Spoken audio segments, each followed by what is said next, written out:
Alors, bonjour mes chers amis et bienvenue dans cette nouvelle vidéo. Aujourd'hui, nous allons regarder la résolution d'un système d'équations linéaires par la méthode de Gauss. Mais ce qui se passe ici, c'est que le système est paramétré. Donc, il y a un paramètre réel, M, qui traîne dans le système. Donc, il faut tenir compte de ces valeurs pour pouvoir résoudre ce système. Donc, en réalité, la méthode ne change pas du tout. On travaille, d'accord, comme si on travaillait avec des systèmes simples. Mais on doit juste faire attention pour ne pas faire des divisions qui n'existent pas. Parce qu'un nombre, par exemple, divisé par 0, d'accord, ce n'est pas conseillé parce que ça n'existe pas. Donc, du coup, si par exemple, vous devez écrire 1 sur m, par exemple, il faut faire attention, il faut être sûr quand même que le m est différent de 0. Sinon, l'expression n'aura pas de sens dans R. D'accord? Donc, c'est très important. C'est pour ne pas rencontrer cette difficulté qu'il faut faire attention pour les valeurs prises par le M. Donc, on va commencer, d'accord, par résoudre le système. Donc, qu'est-ce qu'on va faire? On va juste conserver, comme vous le savez, l'équation numéro 1, d'accord, la ligne numéro 1, d'accord? Puis, la ligne numéro 2, qu'est-ce qui va se passer? On va faire la ligne 2 moins la ligne 1. Et puis la ligne 3, nous allons faire la ligne 3, d'accord? Puisqu'il y a un m ici, on va multiplier juste tout ce qui est par ici, par moins m, pour pouvoir éliminer en quelque sorte les x. Si je multiplie tout ceci par moins m, puis je fais l'addition, j'obtiens exactement un 0. Donc j'élimine en fait le x. Donc ça va faire moins m multiplié par L1. Donc, qu'est-ce que j'obtiens? Donc, vous pouvez utiliser des brouillons, d'accord, pour ne pas faire des erreurs. Donc, qu'est-ce que je vais faire ici? Donc, pour la ligne 2, je sais que je vais obtenir un système. Donc, la première équation ne va pas changer.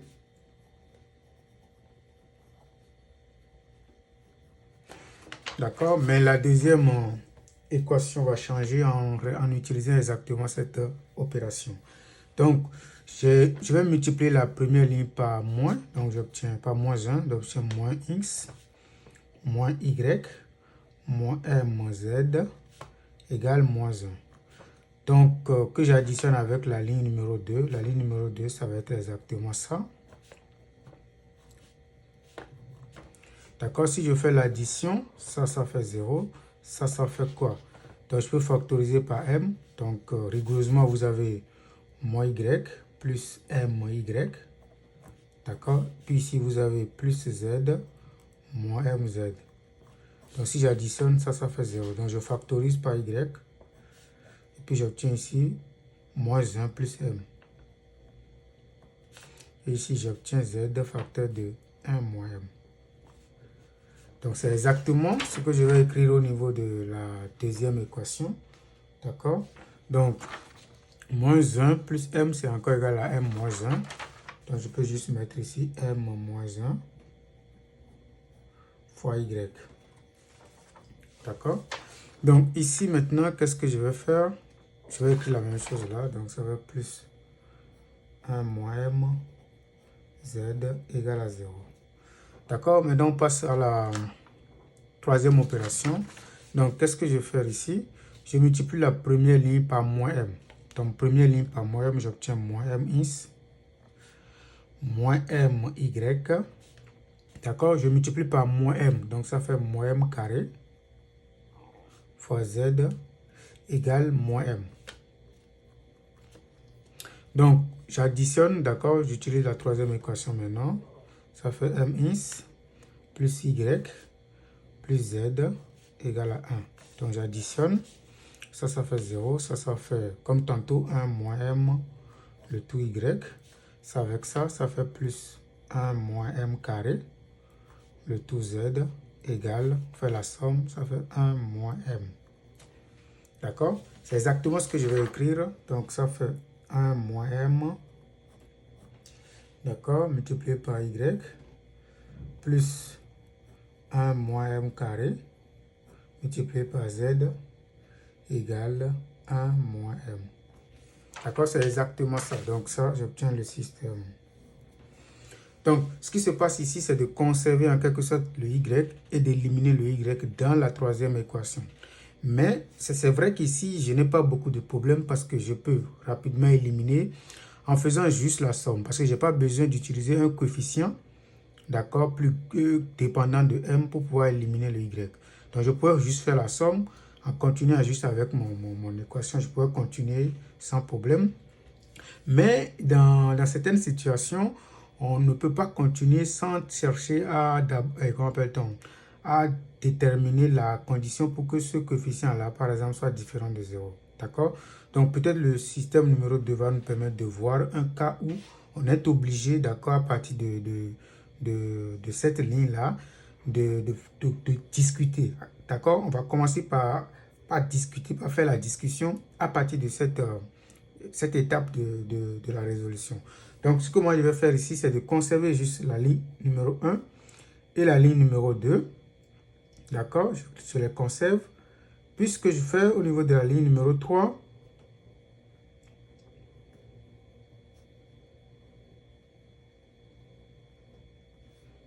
d'accord, j'ai fait tout simplement l'opération. D'accord, je fais juste la somme. Donc, ça fait L3 plus L1. C'est bon, donc je fais juste la somme, d'accord? Donc, l'équation numéro 1, ça va être ça plus ça. Donc, si je fais la somme, les m se simplifient. Les moins 1 plus 1, ça fait 0 également. Mais si je fais la somme ici, qu'est-ce que j'obtiens? J'obtiens 2, parce que 1 plus 1, ça fait 2, moins m carré. Donc, ça, c'est exactement ce que j'obtiens. Donc, je peux l'écrire z, tout ceci z, égale, je fais maintenant la somme, égale à 1 moins m. Donc, j'écris maintenant le nouveau système. Donc, la première équation est conservée. N'hésitez pas à commenter s'il y a des parties qui ne sont pas claires. Comme ça, je pourrai vous répondre. Je garde la deuxième équation également. Ça fait moins 1 y plus, entre parenthèses, 1 moins m z égale à 0. D'accord? Puis ici, maintenant, je fais une copie de cette affaire-là. D'accord? Donc, ça fait 2 moins m carré, le tout z égale à 1 moins m. Voilà, donc j'obtiens ce système triangulaire. Donc, tout est parfait, tout est bon. Donc, je peux commencer par récupérer le z. Mais je dois faire attention, c'est exactement la remarque que j'avais faite au début, qu'il faut faire attention. Normalement, si je dois tirer z, je dois dire que le z, c'est directement 1 moins m sur tout ceci. Mais je ne sais pas si ceci est différent de 0 ou non. Parce qu'avant de diviser, il faut que je sois sûr que tout ceci est différent de 0. C'est ce qui amène maintenant ce qu'on appelle la discussion maintenant. D'accord? Donc, je vais dire, premier cas, je vais commencer par poser. Tout ceci égale à 0. 2 moins m carré égale à 0. Si je pose ça égale à 0, je dois chercher les solutions. Donc, c'est un polynôme de degré 2. Je vais utiliser le discriminant. Delta égale. Je prends le delta. Ça fait b au carré. Donc, moins 1 au carré. Moins 4 fois a. A, c'est moins 1. Et puis, c, c'est 2. Donc, ça fait 1 plus 8, ce qui fait 9. Donc, c'est positif. On aura deux solutions, M1, M2. M1, ça fait moins 1, ça fait 1. Moins la racine carrée du discriminant 3 sur 2a qui vaut moins 1. Donc, il faut faire attention. Donc, ça, je calcule. 1 moins 2, ça fait moins 2 divisé par 7 égale à 1. Ça, c'est M1. M2, ça fait 1 plus 3 sur moins 2, ce qui donne moins 2. Donc, nous avons deux solutions. D'accord? Donc, on va commencer par faire la discussion. Premier cas, si vous voulez le cas le plus simple. M différent des deux valeurs pour pouvoir récupérer rapidement le Z. Pour M élément de R privé, donc nous allons exclure le 1 et le 2. Qu'est-ce qui se passe? On peut maintenant diviser. Donc, on a Z égale à 1 moins M divisé par 2 moins M carré. Ça, c'est la valeur de Z. Bon, bien entendu, on peut simplifier parce que tantôt on connaît déjà les racines de ceci. On peut mettre la forme factorisée.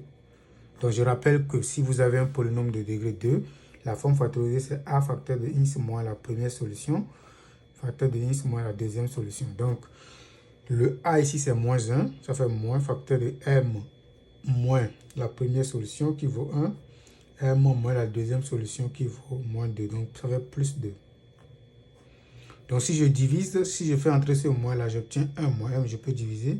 J'obtiens exactement 1 sur m plus 2. Donc, ça, c'est la valeur de z. D'accord? Ok, donc, puisque je connais maintenant le z, je simplifie parce que le m est bien différent de 1, il n'y a pas de problème. Donc, puisque je connais maintenant la valeur de z, je peux maintenant récupérer la valeur de y. D'accord? Il suffit d'utiliser la deuxième équation. D'accord? La deuxième équation nous dit que m moins 1 fois y plus 1 moins m fois z est égal à 0. Donc, ça fait m moins 1 fois y égale à... Donc, j'envoie tout de ce côté. Ça fait moins facteur de 1 moins m, le tout z. D'accord? Ce qui fait m moins 1, le tout z. Donc, j'ai moins ça. Je peux maintenant tirer. Je peux simplifier par m moins 1, moins 1. Donc, j'obtiens y égale à z. Donc, y prend exactement la valeur de z. Vous voyez? Maintenant, je vais maintenant utiliser la première équation pour récupérer la valeur de x. Donc, on a x plus le y plus le mz égale à 1. Donc, ça fait x plus le y, c'est... Donc, x est égal à 1 moins y. J'envoie le y et le z de l'autre côté, moins mz. Ça fait 1 moins. Le y, c'est 1 sur m plus 2. Moins m facteur de 1 sur m plus 2. Donc, ça fait quoi? Je rends au même dénominateur. Le dénominateur commun, c'est m plus 2. Donc, j'obtiens m plus 2 moins 1 moins m sur m plus 2. D'accord? Je simplifie le m. Il va rester 1 sur m plus 2. Tout est parfait. Tout est parfait. D'accord? Donc, l'ensemble solution dans R3,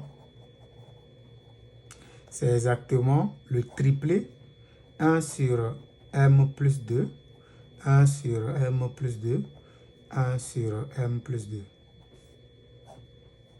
Ça, c'est dans le cas où, d'accord, le m est dans R privé de 1 et puis de 2. D'accord?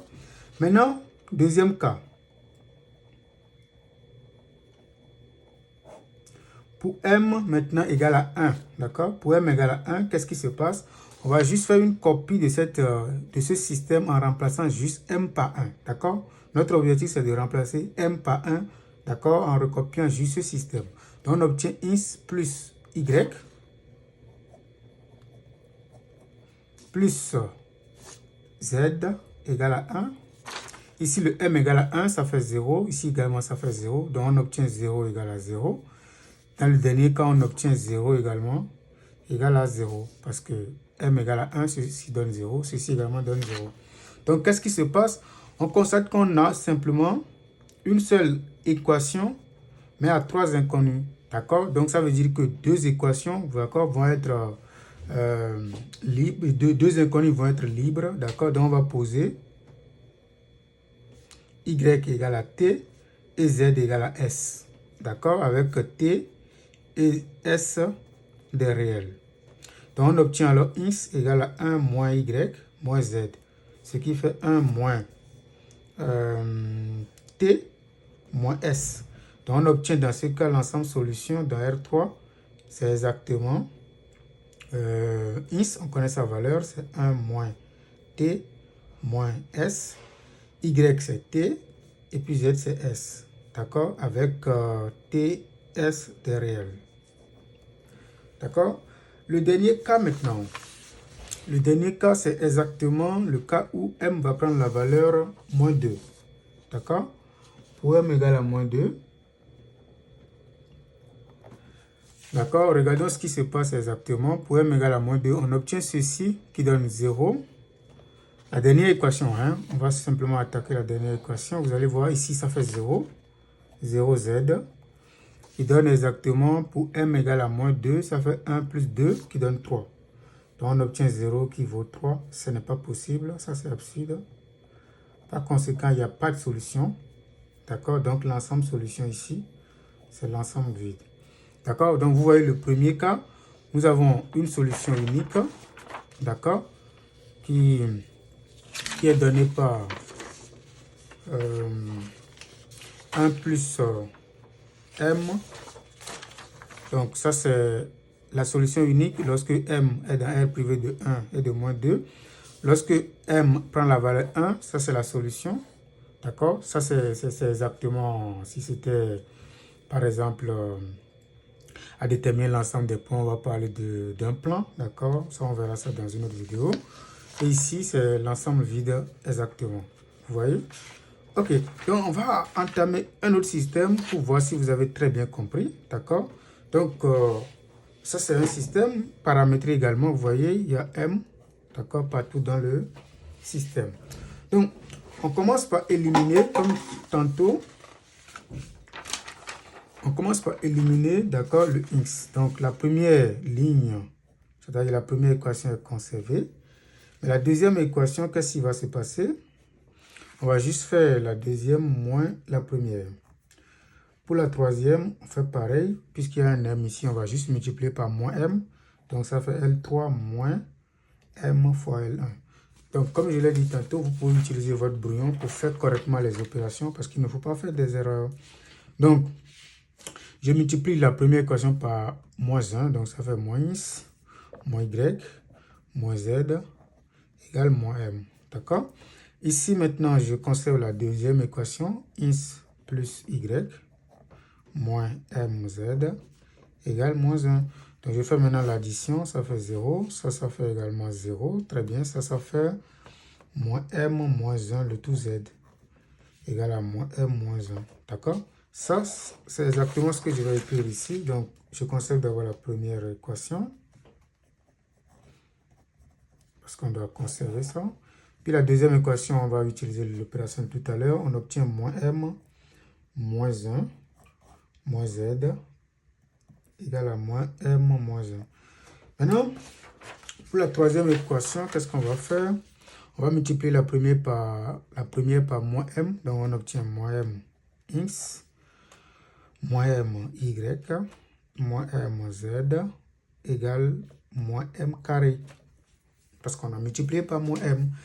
Donc, la troisième équation, c'est mx plus y moins 2z égale à 0. On fait la somme. Ça fait 0. Puis ça fait 1 moins m, le tout y. Ici, ça fait, si vous voulez, hein, ça fait moins 2 moins. Donc, ça fait moins facteur de m plus 2, le tout z égale moins m carré. Donc, on l'écrit ici. Ce qui fait 1 moins m le tout y, moins facteur de m plus 2z égale moins m carré. Donc, qu'est-ce que je vais faire? Je vais juste échanger les deux lignes, d'accord? Parce que ça, j'ai déjà la possibilité de tirer z, donc je vais juste échanger. Donc, on va faire L2, échanger avec L3. Donc, on obtient x plus y plus z égale à m. Donc, 1 moins m, le tout y, moins, entre parenthèses, m plus 2, z égale à moins m carré. Et puis, la dernière équation, j'obtiens exactement moins m moins 1, z égale à moins m moins 1. Donc, premier cas, donc je commence par poser d'abord, puisque je l'ai dit tantôt, je ne peux pas dire que z est égal à ça divisé par ça. Parce qu'il faut faire attention, il faut que ce machin-là soit différent de 0 d'abord. C'est pourquoi je vais d'abord poser moins m moins 1 égale à 0 pour voir ce qui se passe.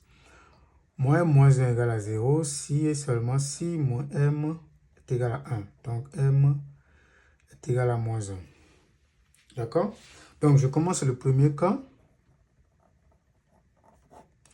Pour m différent de moins 1, c'est-à-dire m élément de R privé de moins 1. Donc on peut dire que z, on peut maintenant tirer le z ici, c'est égal à moins m moins 1 divisé par moins m moins 1. Donc je peux simplifier, d'accord, ça fait 1. D'accord, je remonte. Donc ici, j'obtiens 1 moins m. Le tout y est égal à moins m carré. Donc j'envoie tout ceci de l'autre côté.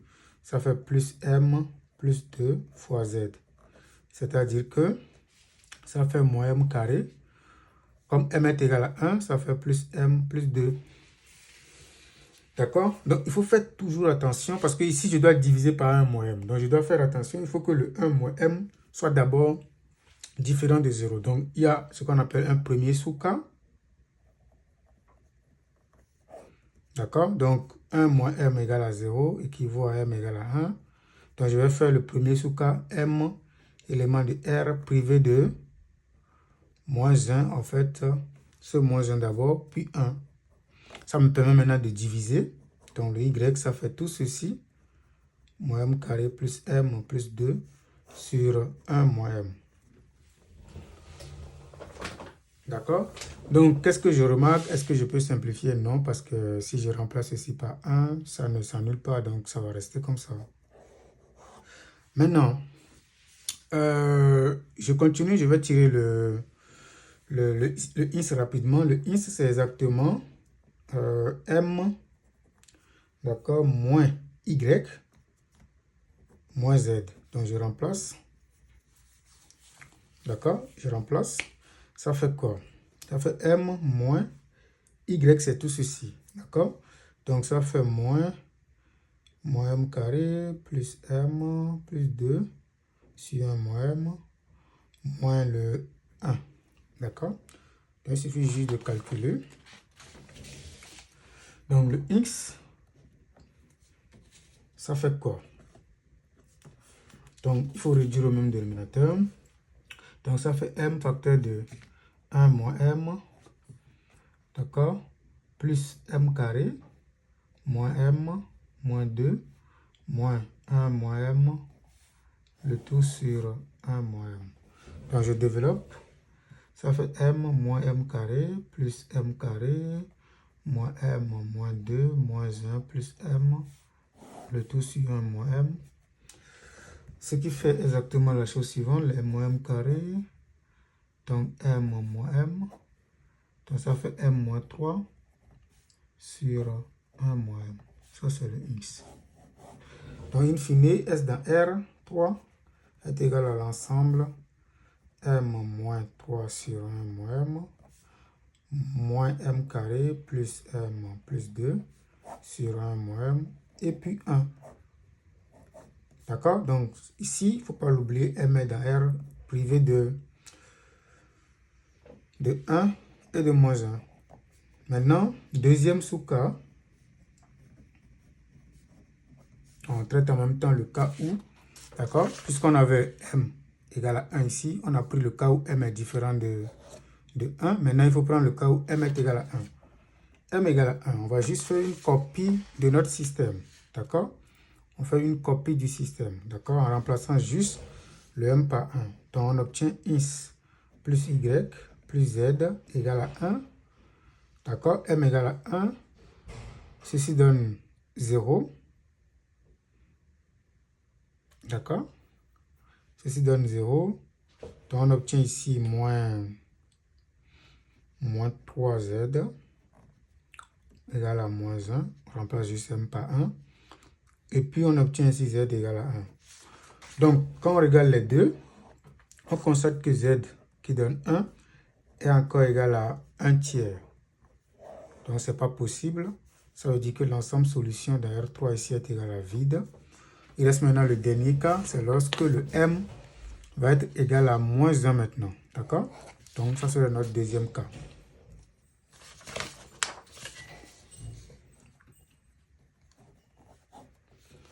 M est égal à moins 1. C'est toujours la même chose. On fait une copie du système en remplaçant m par moins 1. Donc, ça fait x plus y plus z est égal à moins 1. Si je remplace le m par moins 1, j'obtiens 2. 2y. Donc, m par moins 1, j'obtiens 1. Donc, ça fait moins z égale à moins 1. Et puis, m par moins 1, j'obtiens 0 égale à 0. Donc, 0 est égal à 0. Donc, on obtient seulement les deux équations. Et donc, ici, on aura un paramètre. Donc, ça va faire 2. Ça va faire 2 et z, par exemple, égale à moins 1, moins 2y. On peut poser alors y égale à t, avec t éléments de R. D'accord? Donc, le is, c'est égal à moins 1. On envoie ceci de l'autre côté, ça fait moins y, moins z. Ce qui fait moins 1, moins y, qui n'est rien d'autre que t, moins le z, qui n'est rien d'autre que moins 1, moins 2t. D'accord? Donc, ça fait moins 1, moins 2t. Donc, ce qui fait moins 1, moins t, plus 1, plus 2t. Donc, ça fait t tout court. Donc, ça, c'est is égale t. Donc, l'ensemble solution ici maintenant, ça fait l'ensemble constitué de t, virgule, d'accord? Y, c'est quoi? T également. Et puis, le z, c'est moins 1, moins 2t. T élément de R. Donc, si on cherchait l'ensemble des points, on va dire que ça, c'est une droite. Donc, c'est exactement ce qu'il faut faire. N'hésitez pas à commenter si vous n'avez pas compris. D'accord, je vais essayer de vous répondre. Alors, c'est la fin de cette vidéo. Abonnez-vous. À tantôt.